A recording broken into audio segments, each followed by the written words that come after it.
Hello lovely people, and welcome to issue 34 of Warhammer Imperium. You know what it is, it's more ruins. Let's crack it open. Here we go. There's the sprue, which is the second half of the other sprue, which looks like that. Okay, very similar actually. Now let's have a look at the magazine first before we look at the miniature.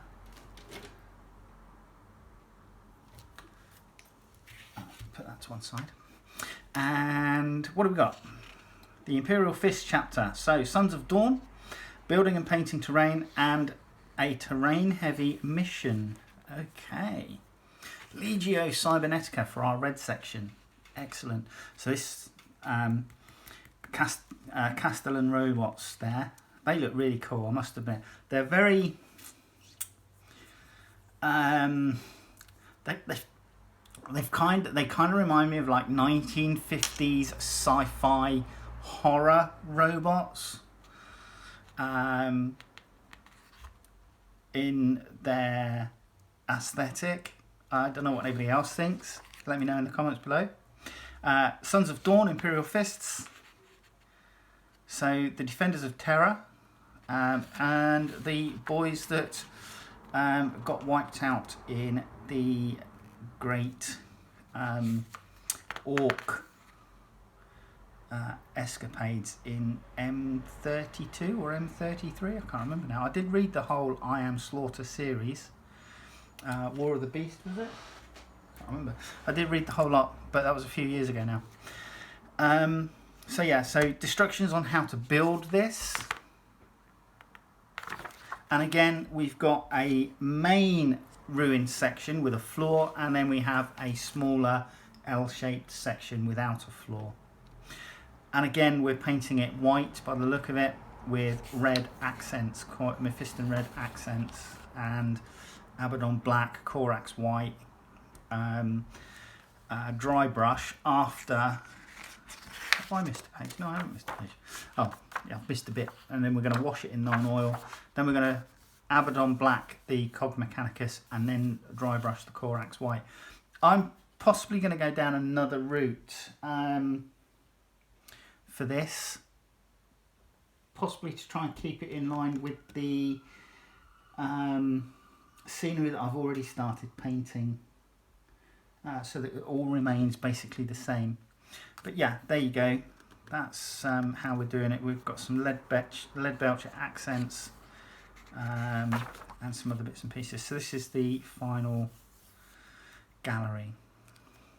We have a data sheet for our Primaris captain.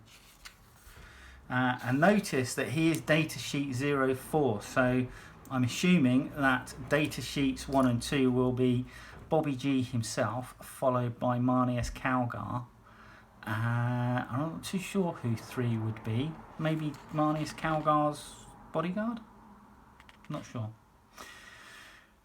But there you go.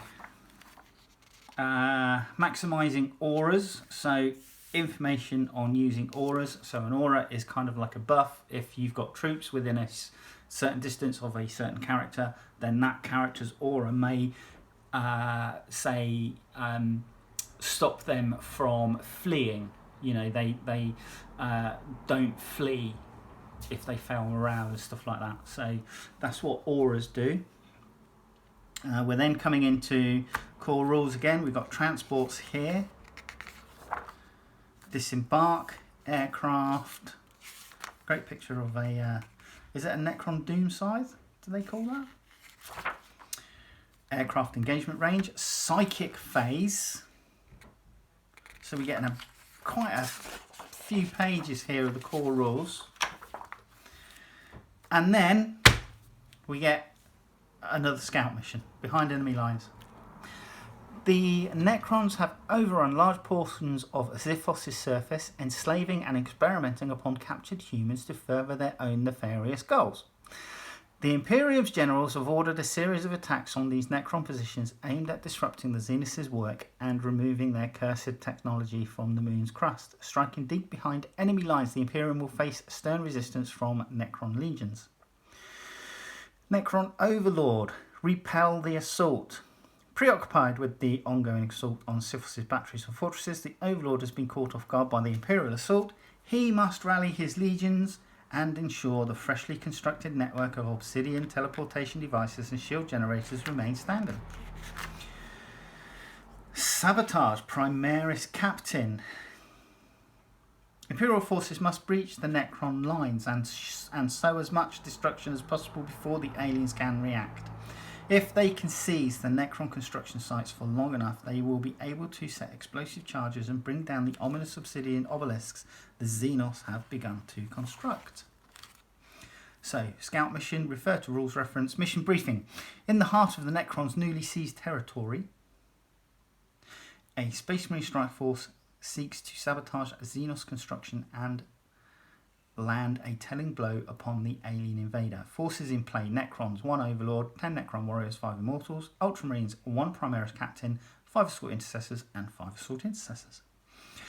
We have the battlefield ruins in the centre again, 2 armoured containers, and we are at a diagonal, so we're using corners as deployment zones.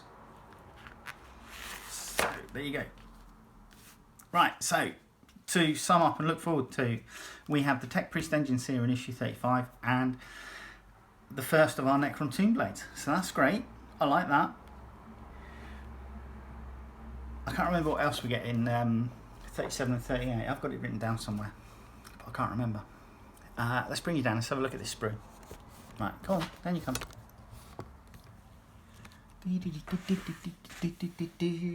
So here we go. So as I said previously, I did look when we looked at the sprue from issue 31. This is a 2019 sprue, so this is the second part, so it's more or less the same.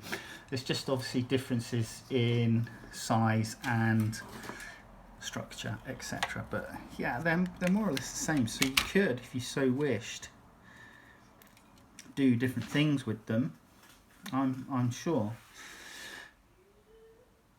But they look good. I do like the look of them. I'm looking forward to trying to get them put together. What I was saying previously about the older style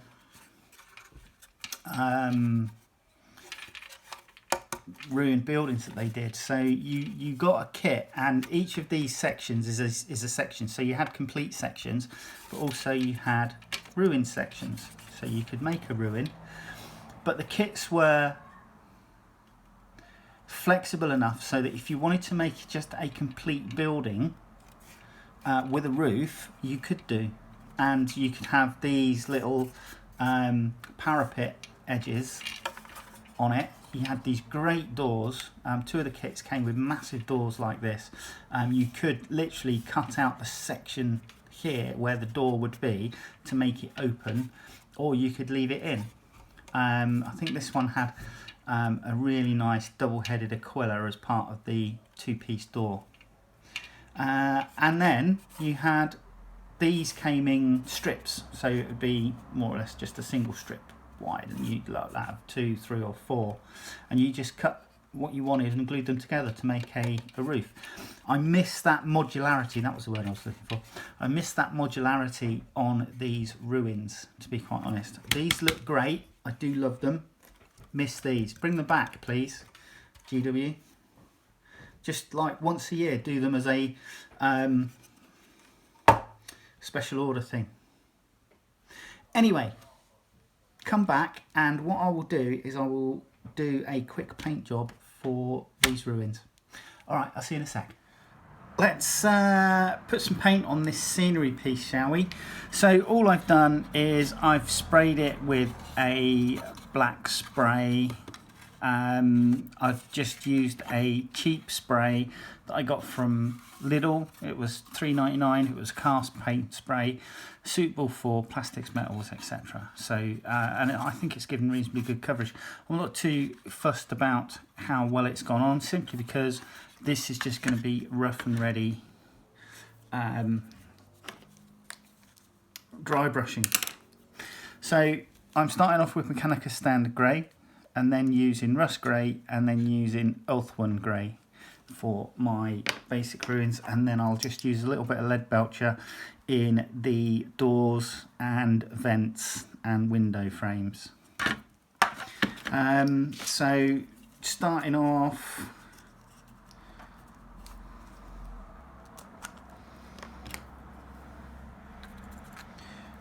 I'm going to go fairly heavy with the Mechanica Standard Grey, and then from there I will highlight up with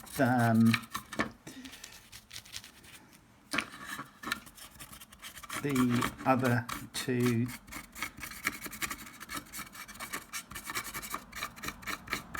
greys, but this just allows you to get some paint coverage, keeping the black in all but the deepest in all basically keeping black in the deepest recesses, whilst the grey does its job. So I'm going to avoid going into areas that I'm going to do lead belcher.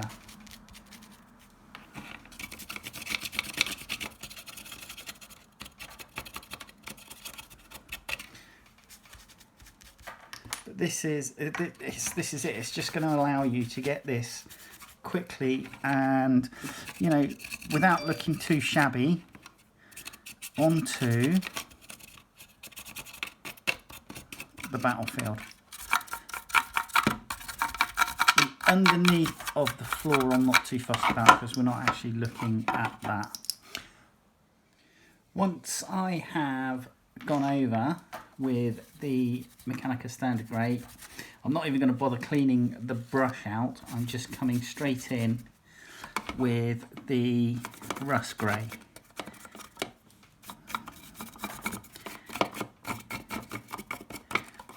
So, as you can see, this is starting to lighten up, and I'm actually going to go heavier on the lighter greys on the inside than I am the out, simply because I would expect, despite it being a grimdark future, I would still expect a certain amount of extra light reflecting measures to be taken, so that people can actually see what they're doing on the inside of a building. So this will get a much heavier dry brush on the inside than on the out, just to give it that. It's still the same colours,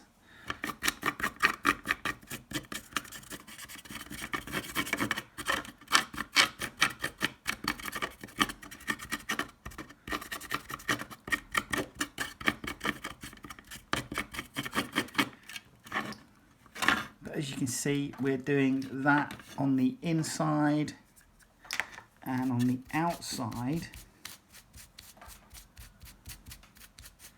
I'm taking care to do and literally I'm going to not do as heavy a dry brush.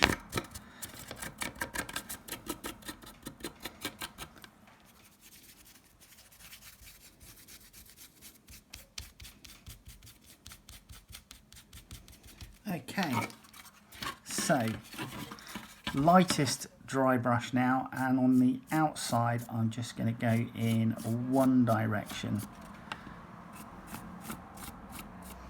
which is down.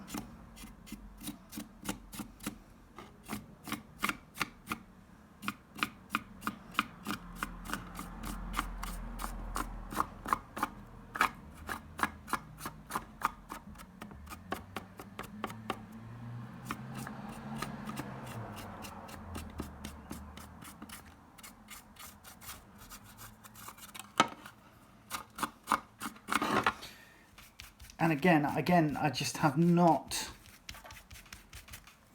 cleaned out the brush, simply because, you know, we're just doing shades of grey.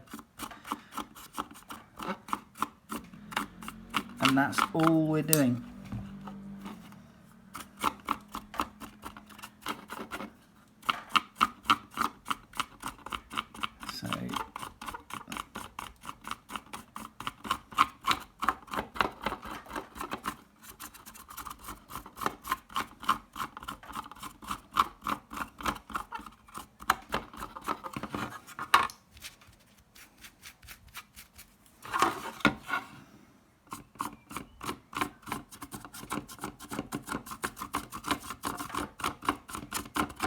So that's all I'm doing for the outside.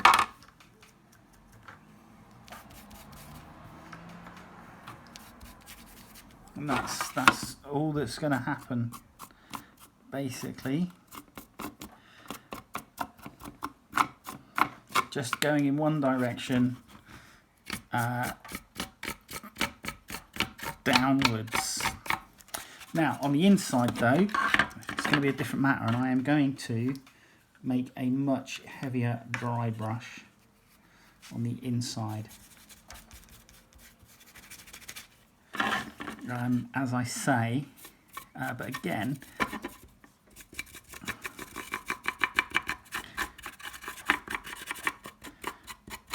and you're still going to get, it's still going to look dirty, it's still going to look grimy, you know. Go different directions with this.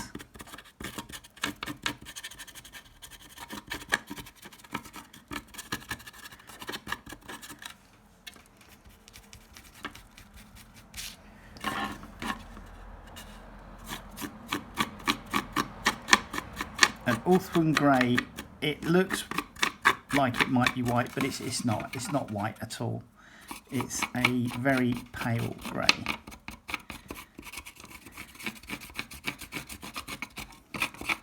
So I'm now going to come in with the lead belcher and just, that's probably a bit too much still.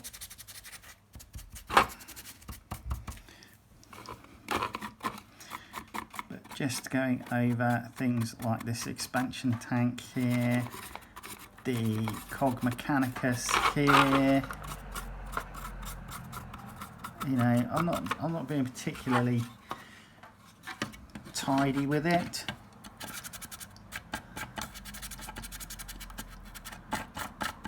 And again, I'm still using the same brush. Windows, like so. And then on the inside, now your door will come up really nicely with the dry brushed lead belcher on it.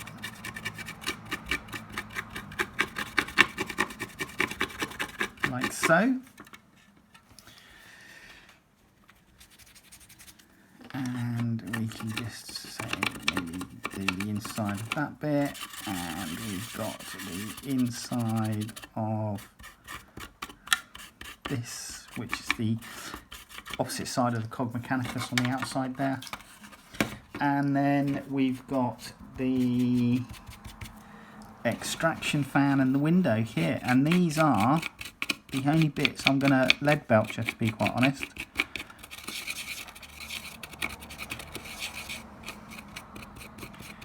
And you know, for quick and ready tabletop terrain, that's what it will look like. You know, you can come back in and do your detail painting at a later stage if you so wish. I mean, if you want to, you can just maybe do a little dry brushing along the edges of these here.